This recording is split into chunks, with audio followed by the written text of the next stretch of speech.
The silence in space was about to be shattered forever. Commander Lee Sung-ho stood on the bridge of the Earth defense ship Defiance, watching through the massive viewing screen as something impossible appeared before them. Ships, thousands of them, but not human ships. These vessels looked like they were carved from living crystal, each one the size of a small city.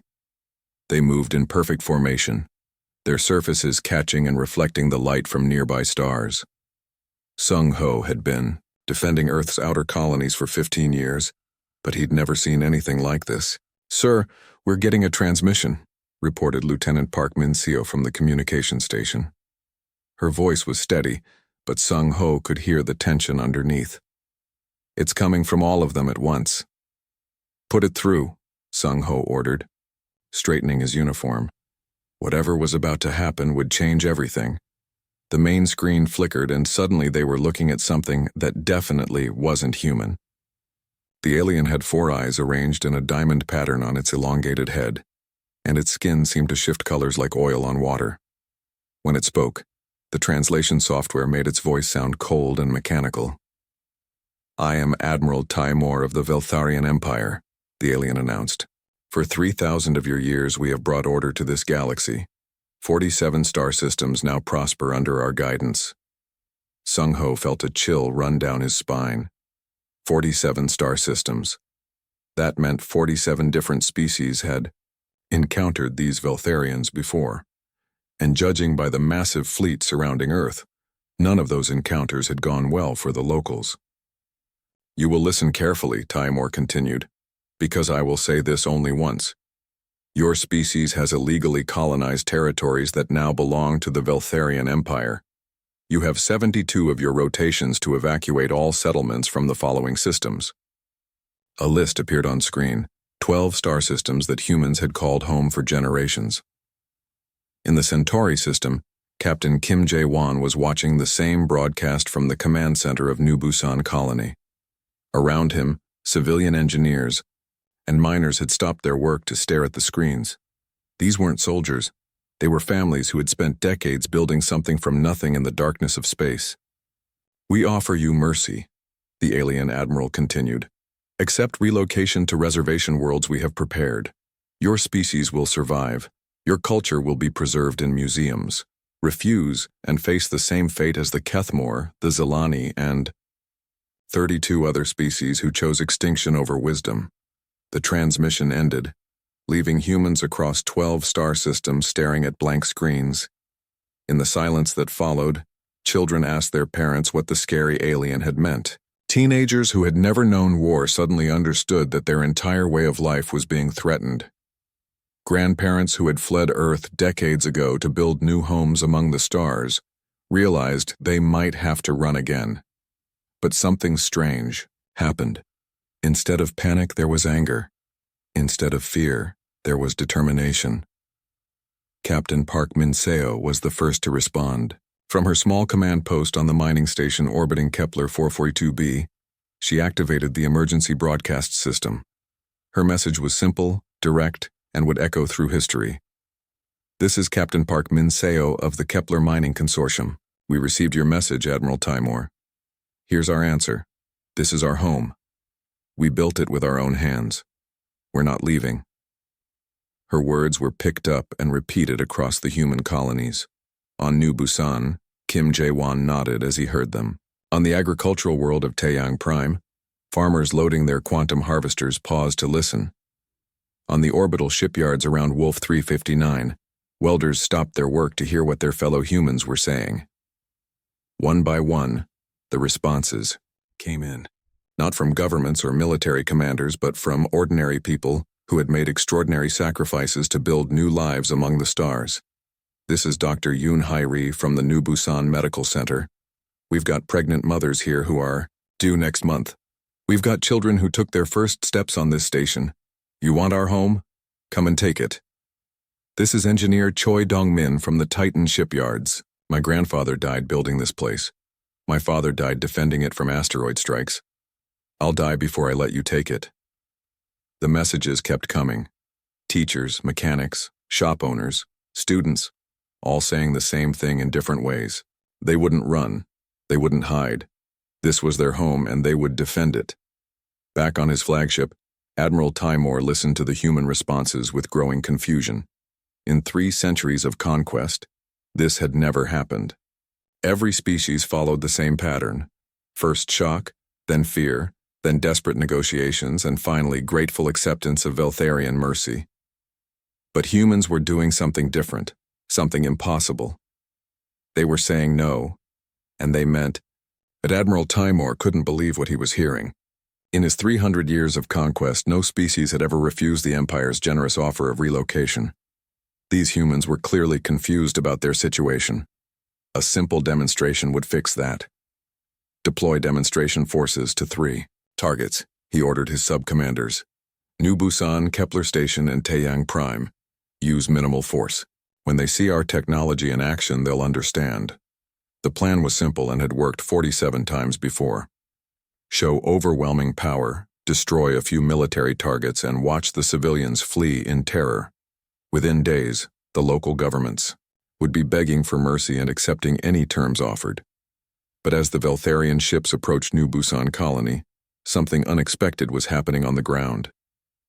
Captain Kim Jae-won stood in the colony's main square, watching hundreds of civilians work with an energy he'd never seen before. Mrs. Lee, who ran the local bakery, was helping her husband weld steel plates over the windows of their shop. The teenage kids from the engineering school were running cables between buildings, setting up a communication network that could survive bombing. "Captain," called out Dr. Yoon Hae-ri as she jogged over from the medical center. "We've converted the basement levels into emergency shelters. The kids are scared, but they're not asking to leave. They're asking how they can help." This wasn't panic. This wasn't fear. This was something the Veltharians had never encountered before. An entire community refusing to run. "Sir, we've got incoming," shouted Lieutenant Park from the communications center. 12 Veltharian ships approaching fast. Kim Jae-won activated the colony-wide speaker system. "All civilians to emergency positions. This is not a drill. Remember, we're not just defending buildings here. We're defending our home." The first Veltharian attack was supposed to be a gentle warning. Sub-Commander Nelthak targeted the colony's power station with a precision strike that should have knocked out electricity without causing casualties. It was meant to show the humans how helpless they were. Instead, backup generators kicked in immediately. The humans had prepared for this exact scenario. Emergency lights illuminated the colony, and the defenders moved to their positions with practiced efficiency. "Impossible," Nelthak muttered, watching his tactical display. "They should be evacuating. They should be calling for surrender." But the humans weren't following the script. Instead of running, they were fighting back. Engineer Choi Dong-min had spent 3 days converting the colony's mining equipment into weapons. Industrial lasers became anti-ship guns.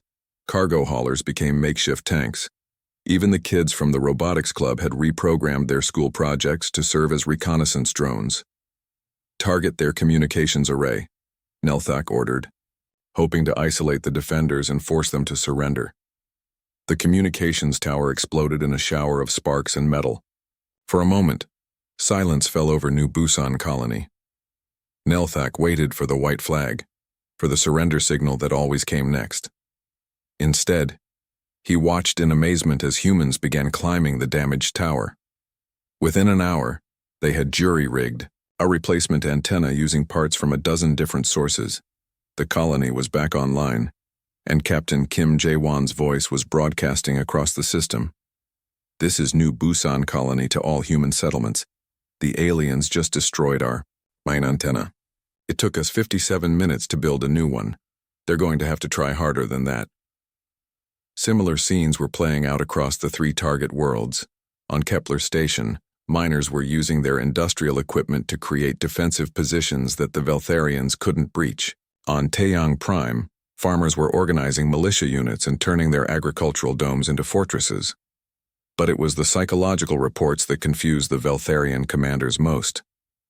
Their analysts had intercepted thousands of human communications, and none of them made sense according to standard conquest patterns.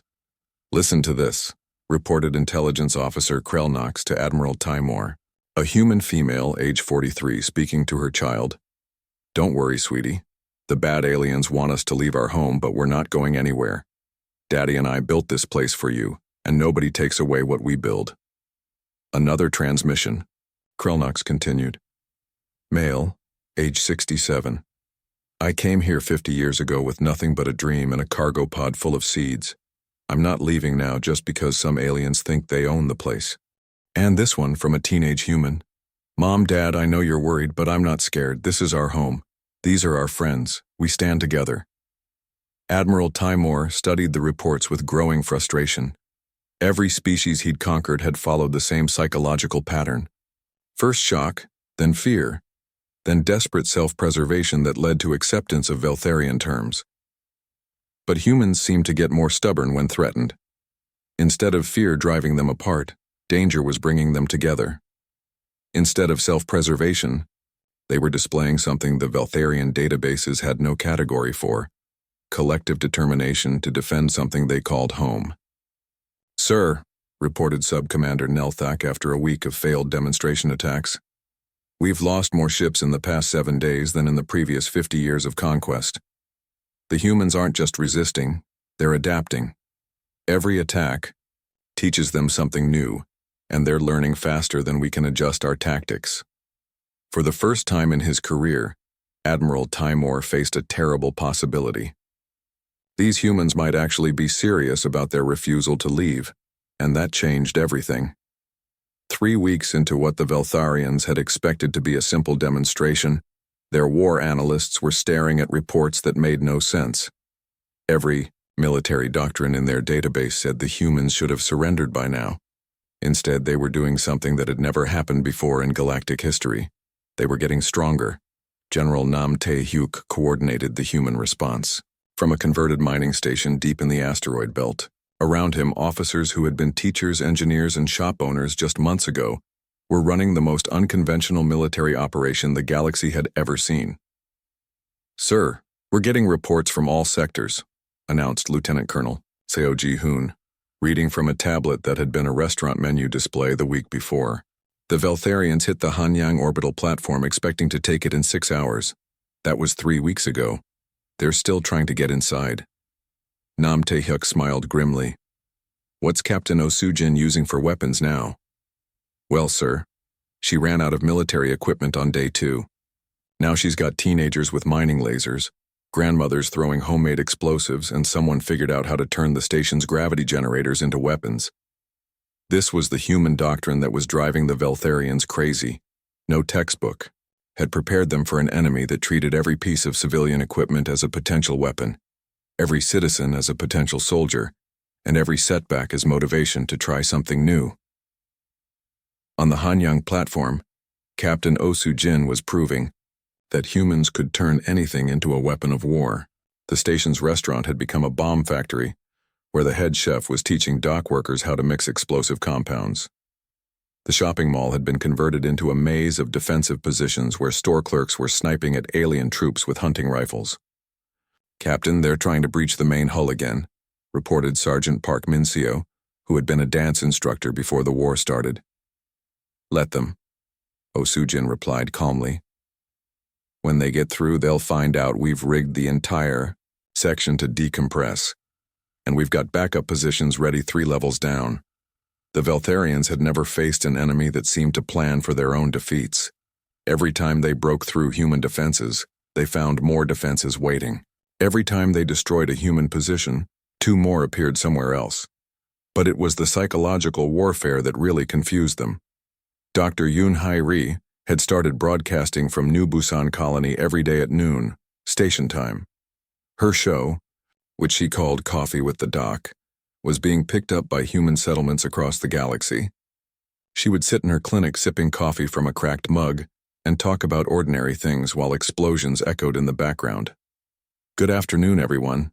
Today I delivered 3 babies while the aliens were bombing our north sector. Little Jungmin was born right as they hit the power plant. His first sound wasn't crying. It was the sound of our backup generators kicking in. He's going to grow up knowing that humans don't quit when things get tough. The Veltharians intercepted these broadcasts and couldn't understand them. Their psychological warfare experts had developed techniques to break enemy morale, But how do you demoralize people who were treating war like a community project? Engineer Choi Dong-min had become something of a legend among the human defenders. He had started with simple modifications, turning mining equipment into weapons, converting cargo haulers into tanks. But as the war continued, his inventions became more creative and more deadly. Choi's latest creation is beautiful, reported Captain Kim Jae-won during a tactical briefing. He took the artificial gravity generators from a luxury cruise ship, combined them with the magnetic field projectors from 3 different mining platforms, and created something that can literally throw Veltharian ships out of orbit. How does it work? Asked Nam Tae-hyuk. Nobody knows, including Choi. He says he was just trying to solve a problem and kept adding pieces until something worked. Classic human engineering. This was driving the Veltharian commanders to distraction. Their own technology was precise, planned, and predictable. Human technology was chaotic, improvised, and somehow more effective than it had any right to be. The breaking point came when the humans started using their own destroyed ships as weapons. Instead of mourning their losses, they were salvaging every piece of wreckage and turning it into something new. Lieutenant Colonel Seo Ji-hoon had taken command of the defense of Wolf 359 after the previous commander was killed in action. Instead of retreating, he had ordered his forces to push the wreckage of their destroyed ships into the path of incoming Veltharian vessels. "Sir, that's not how space combat works," his tactical officer had protested. "Maybe not," Seo Ji-hoon had replied, "but it's how human combat works. We don't throw anything away. We don't leave our dead behind. And we don't let the enemy use our losses against us." The strategy worked. Veltharian ships found themselves navigating through fields of human debris that had been rigged with explosives, sensors, and automated defense systems. What should have been easy victories became costly slogs through obstacle courses that seemed to fight back. Admiral Timor received reports that his analysts were calling impossible. Human forces were displaying tactical flexibility that exceeded even Veltharian standards. They were using strategies that didn't exist in any military database. Most disturbing of all, they seemed to be enjoying themselves. "Sir," reported his intelligence chief, "we've intercepted another human broadcast. A teenage female speaking from a combat zone. Hey, aliens, thanks for the scrap metal. We're building something really cool with the parts from your last ship." For the first time in his long career, Admiral Timor began to suspect that the Veltharian Empire had made a terrible mistake. These humans weren't fighting like they were trying to survive. They were fighting like they were trying to win. "Admiral."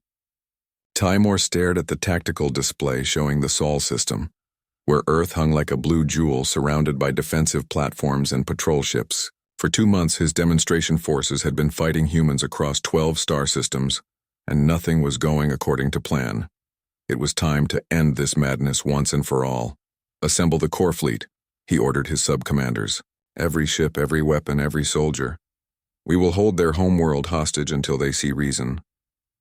The core fleet was the pride of the Veltharian Empire, 12,000 warships that had never been defeated, carrying weapons that could crack planets and shields that had never been breached. It was overkill for dealing with a primitive species, but Timor was done taking chances with humans. General Nam Tae-hyuk watched the massive alien fleet approaching from his command center buried deep beneath the Korean mountains. Around him, officers were coordinating the defense of Earth while simultaneously managing battles across human space. The numbers were terrifying. 12,000 alien ships against maybe 300 human vessels. "Sir, incoming transmission from the Veltharian flagship," reported Communications Officer Lee Sung-ho. "Put it through," Nam Tae-hyuk replied, straightening his uniform. He had a feeling this would be the most important conversation in human history. Admiral Timor's image appeared on the main screen, his 4 eyes blazing with frustration. "General of the humans, I speak to you now with the full power of the Veltharian Empire behind my words. Your homeworld is surrounded. Your defenses are insignificant. Surrender now, accept relocation, and your species will survive. Continue this pointless resistance, and Earth will burn." Nam Tae-hyuk looked around the command center at faces he'd come to know over the past months. Captain Oh Soo-jin was coordinating lunar defenses while her 6-year-old daughter colored pictures of spaceships at a nearby desk. Lieutenant Colonel Seo Ji-hoon was managing orbital platforms while texting with his elderly parents in Busan. Dr. Yoon Hae-ri was treating wounded soldiers while her medical students helped with everything from surgery to ammunition loading. Admiral Taimur, Nam Tae-hyuk replied calmly. Let me make something clear to you. You've been fighting us for 2 months and you still don't understand what you're dealing with. You think threatening Earth will make us surrender. You're about to learn why that's the worst mistake you could possibly make. What happened next shocked the Veltharian Empire to its core. Instead of panic, Earth's emergency broadcast system came alive with a sound the aliens had never heard before. The sound of an entire species getting angry at the same time. This is Captain Park Min-seo from the Centauri colonies, came the first voice. We just heard they're threatening Earth. Every ship in the Centauri system is heading home. We'll see you soon. This is Colonel Kim Jae-won from New Busan. Our colony. Ships are already underway. Nobody threatens our homeworld. This is Engineer Choi Dong-min from the Outer Rim. I've got a convoy of mining ships loaded with the biggest explosives you've ever seen. We're coming. The messages kept coming.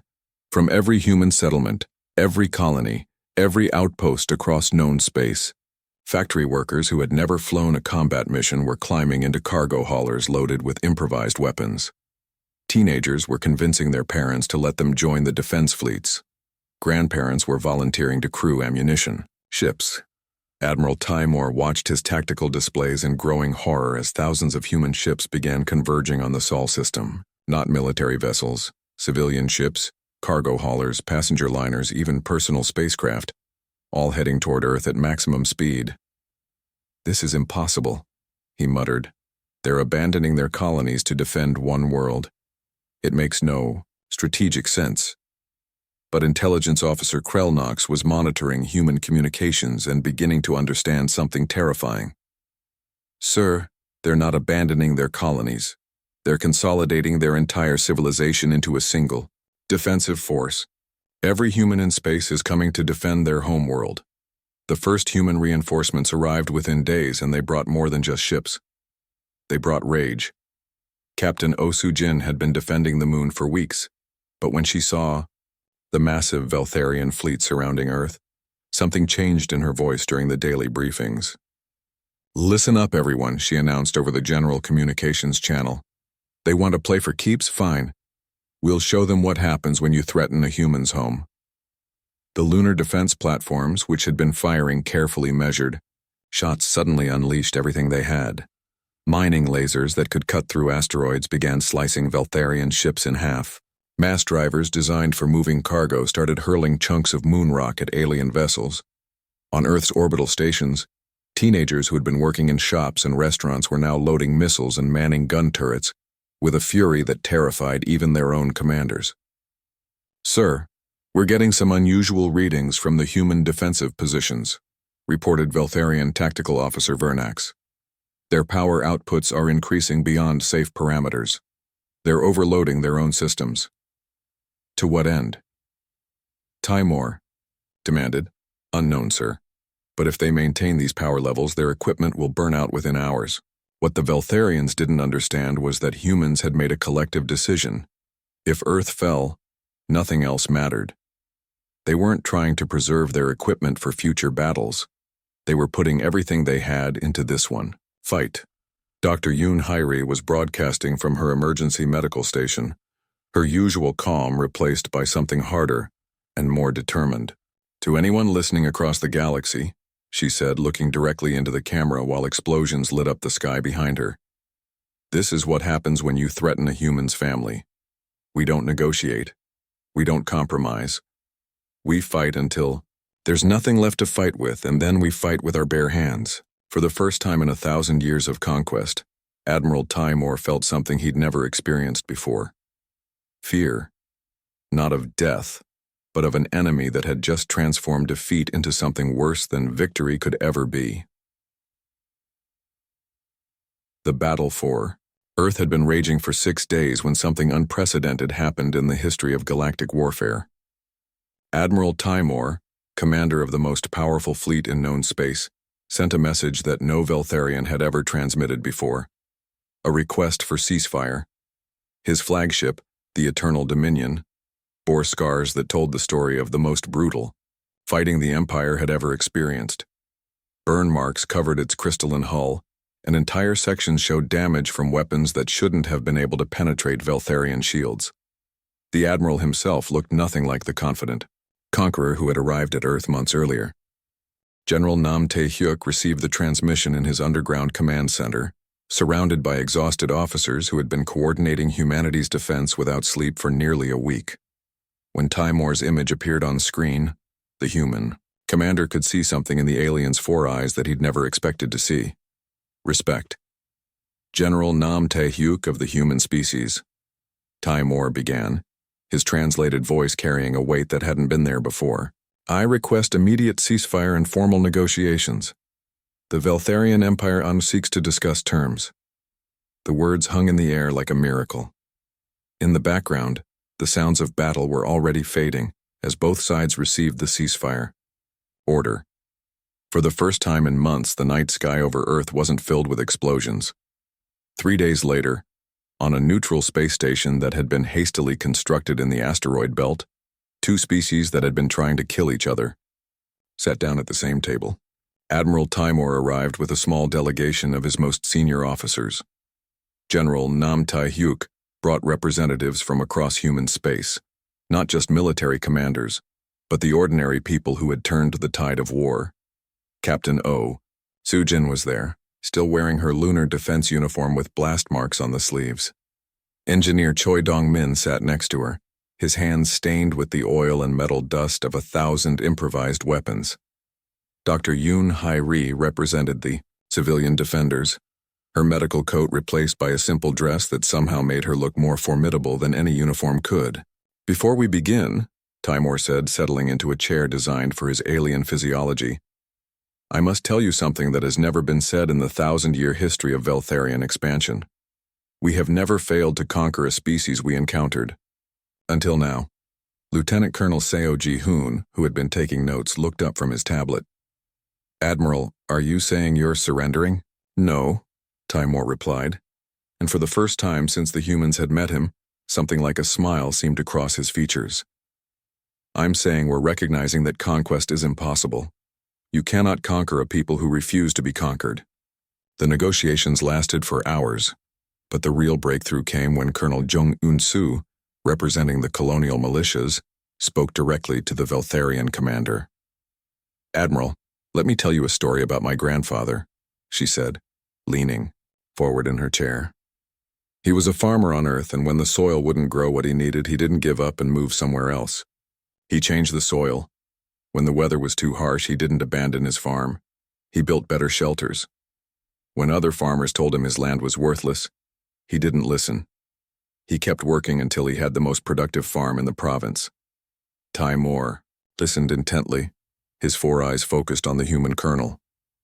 That's what you never understood about us, Jung Eun-soo continued. We don't see obstacles as reasons to quit. We see them as problems to solve. You offered us new worlds, thinking we'd prefer easy lives to hard work. But we don't want easy. We want to build something ourselves. Your species fights like you're defending sacred ground, observed Veltharian Sub-Commander Nelthak. But your intercepted communications suggest you know these colonies are just metal and rock. Why do you care so much about places that can be rebuilt elsewhere? Dr. Yoon Hai-ri answered that question with words that would be remembered for generations. Because we didn't just build places to live. We built homes. We built communities. We built futures for our children. You can't relocate a future, Admiral. You can't pack up memories and move them to a reservation world. The moment that changed, galactic history came when Admiral Timor stood and walked to the viewing port, looking out at the stars where human and Veltharian ships were now flying peaceful patrol routes together. In 1,000 years of conquest, he said quietly, we have never encountered a species that grows stronger under pressure. We have never met people who become more united when threatened with extinction. We have never faced an enemy that treats every defeat as motivation to try harder. He turned back to the human delegation and his next words would echo through every corner of the galaxy. Your response was entirely predictable, not because you are primitive, but because you are human. You told us from the first day, "This is your home, you built it with your own hands, and you don't abandon what you build." We should have listened.